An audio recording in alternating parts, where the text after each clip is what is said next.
Hi, our Signs, Taurus, Virgo, and Capricorn. Welcome po sa ating channel. At ito ang inyong weekly Gabay Tarot reading for February 12 to 18, 2024. Please be reminded that this is channel reading po, so maaari kayo makarelate o hindi.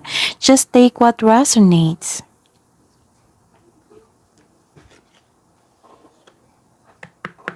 Gamitin ang reading na ito bilang gabay lamang. Balik po kayo dito bukas para sa ating daily Gabay Tarot reading. Please like, subscribe, and click bell button for notification para updated po kayo sa daily tarot reading natin.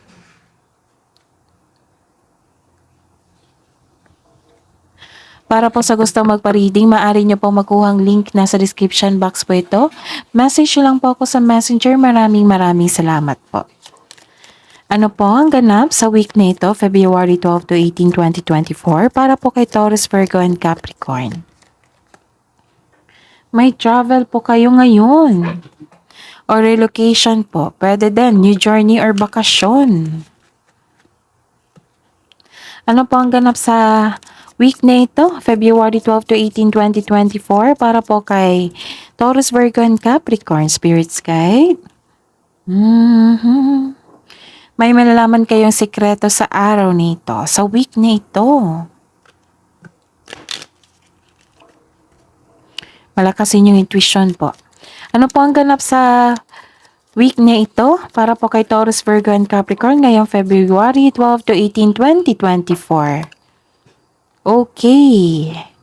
Makaka-receive kayo ng tulong. Makaka-receive kayo ng tulong o regalo. Pwede ding ano to ha. Literal na bouquet of flower. Yun. Sa week na ito. At saka naka-receive kayo ng grace that it will lead you to happiness. Pwede din ito recognition ha.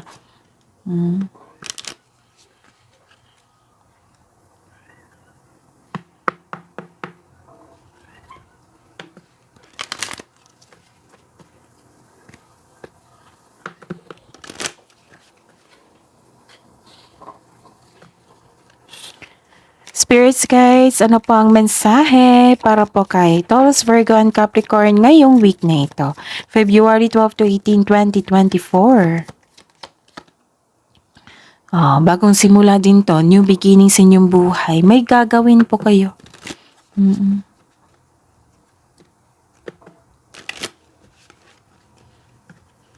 Bagong simulain. Ano po ang mensahe po para kay Taurus, Virgo, and Capricorn ngayong February 12 to 18, 2024? Make the best choices. Kailangan nyo magdesisyon dito.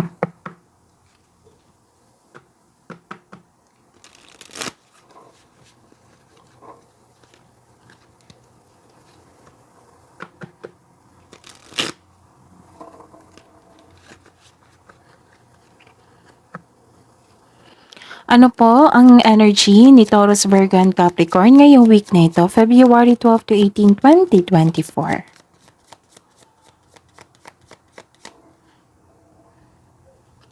Clarification po sa card na ito.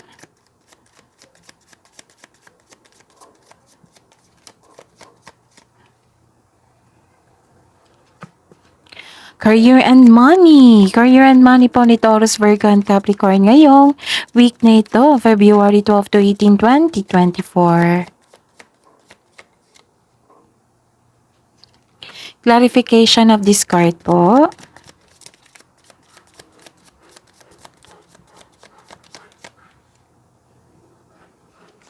Love and romance, self-love, partnership, and romance ni Taurus, Virgo, and Capricorn ngayong February 12 to 18, 2024.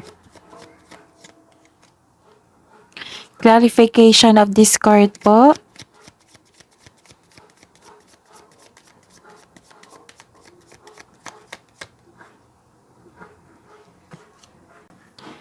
Ngayong week na ito, February 12 to 18, 2024, para po kay Taurus, Virgo, and Capricorn. Bago po tayo magsimula, pasensya na po sa ingay. Maingay po yung kapitbahay namin ngayon.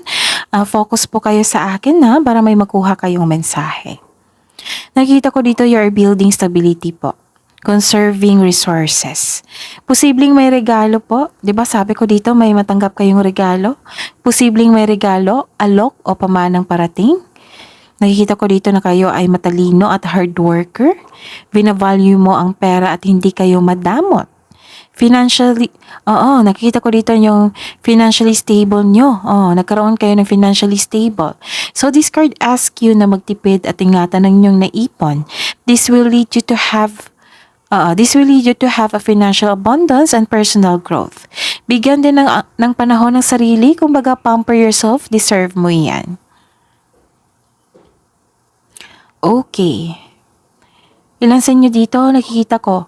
Some of you nakikita ko dito nagtatrabaho kayo sa abroad. Nakikita ko dito.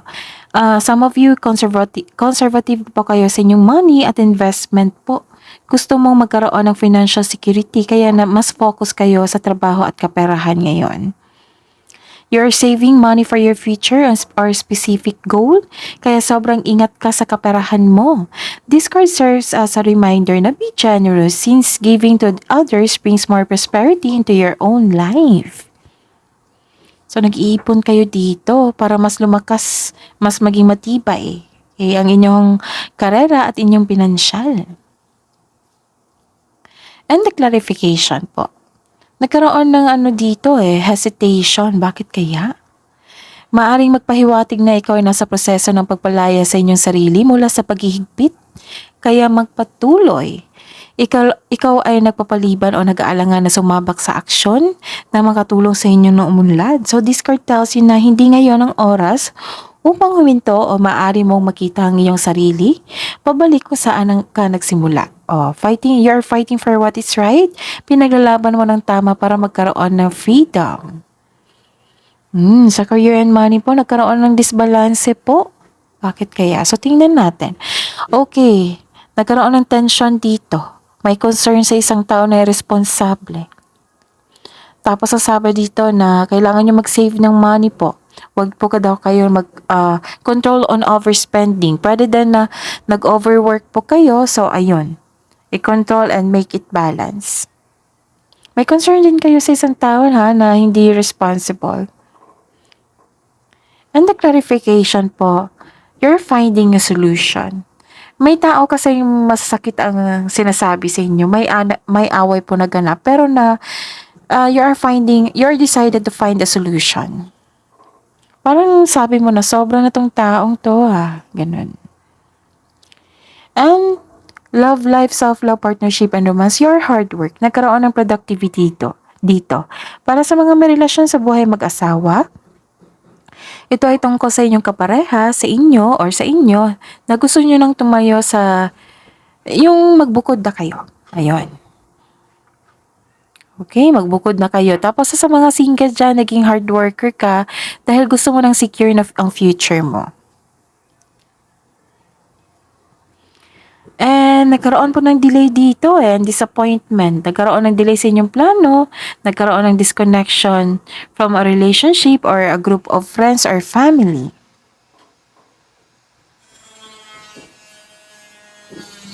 Siguro it may be frustrating or disappointing pero kailangan mo itong pagdaanan. Part ito na inyong learning journey kasi may matutunan kayo dito. So be still flexible and patient is what required at this time. So pasensya na po sa ingay Focus po kayo sa akin. Maingay po yung kapitbahay namin.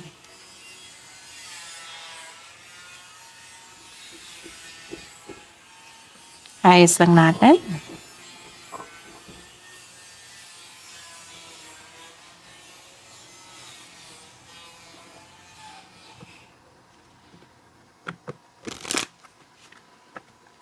Hidden truth. Ano po ang iniisip mo? Anong iniisip niya sa mga single po na Taurus, Virgo, and Capricorn ngayong week na ito, February 12 to 18, 2024. Sa mga single po, I don't react when people mention you.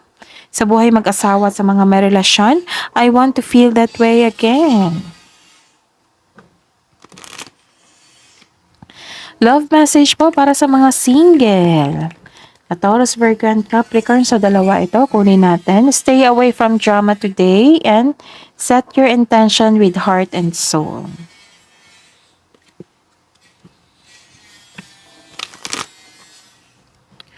Love message na po sa buhay mag-asawa at sa mga may relasyon na Taurus, Virgo, and Capricorn ngayong week na ito, February 12 to 18, 2024. Receive with love and appreciation. Gracious acceptance is a way to show love.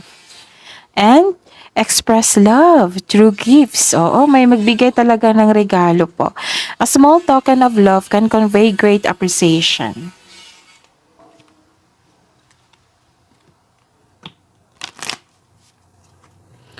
Spirits, guys, angels, archangels, guardian angels, mensahe niyo po. Mensahe niyo po para po kay Taurus, Virgo, and Capricorn. Spirits, guides, angels, archangels, guardian angels. Strength. Everything you've experienced in your life has made you strong and courageous. Ito lang sabi ko sa inyo. Na yung challenges na yan, magbibigay ito ng strength sa inyo. Has made you strong and courageous. And practice. Polish your skills by practicing regularly.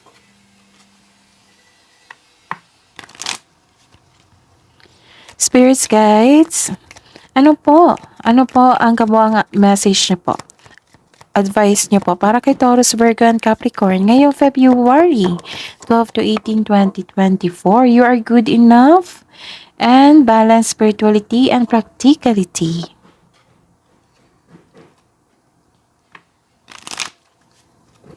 Spirits, guides, angels, archangels, guardian angels, mensahe niyo po para po kay Taurus, Virgo, and Capricorn ngayong week na ito.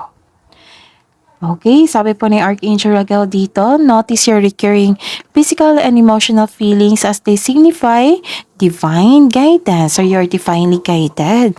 You know what to do, sabi po ni Archangel Uriel, trust your inner knowledge and act upon it without delay. That is your reading, Taurus, Virgo, and Capricorn for this week, February 12 to 18, 2024. Please like, subscribe, and click the button for notification para updated po kayo sa daily tarot reading natin. Maraming salamat po.